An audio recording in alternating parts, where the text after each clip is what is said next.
حضرت علی شیر خدا، فجر کا وقت تھا، ہاتھ میں چھڑی پکڑی تھی، 63 سال عمر مبارک تھی، کوفے کی جامع مسجد میں نماز پڑھانے آ رہے تھے، ہر دروازے پہ دستک دیتے، اٹھو الصلاۃ خیر من النوم۔ رستے میں حضرت علی لوگوں کو جگاتے جگاتے آئے، جب مسجد کوفہ میں پہنچے تو ایک بدبخت خنجر چھپائے کھڑا تھا، اس نے حضرت علی رضی اللہ تعالیٰ عنہ کو خنجر مارا، وہ دوستانہ جو 10 سال کی عمر میں شروع ہوا تھا۔ جب شیر خدا کو خنجر لگا تو پتہ لفظ کیا تھے؟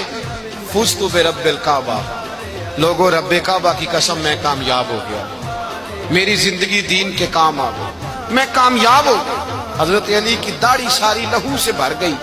حضرت شیر خدا فرمایا کرتے تھے، ایک دفعہ میں بڑا بیمار ہوا، میرے سے اٹھ کے کھڑا نہیں ہوا جاتا تھا، حضور تیمارداری کرنے آئے تو میں نے کہا یا رسول اللہ پتہ نہیں بچوں گا کہ نہیں۔ حضور نے فرمایا علی نہیں، تو اس وقت دنیا سے جائے گا جب تیری داڑھی لہو سے رنگین ہو جائے۔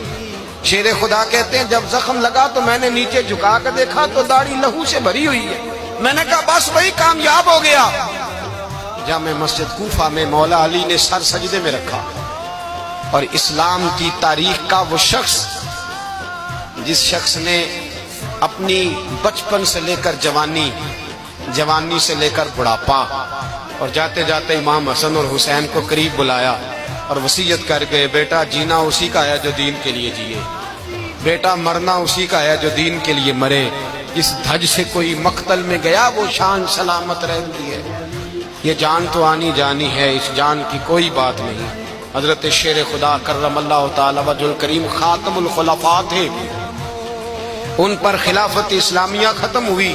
حضرت علی رضی اللہ تعالیٰ عنہ جس دن وصال ہوا، آپ کے بیٹے کہتے ہیں اس رات مولا علی نے خزانے کا مال سارا ایک رات پہلے تقسیم کیا، اور پھر جس جگہ مال خزانہ ہوتا تھا وہاں 2 نفل پڑھ کے کہا اے اللہ میں نے تیرے بندوں کی امانت تیرے بندوں تک پہنچا دی ہے۔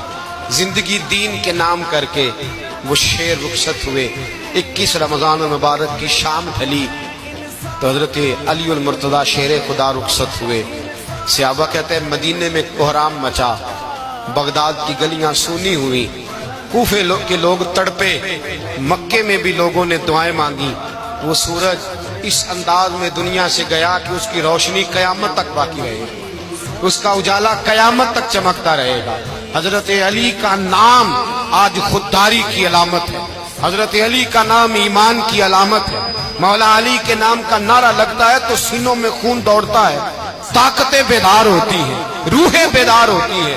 حضرت علی کثرت سے نماز پڑھتے، کثرت سے روزے رکھتے، کثرت سے عبادت کرتے۔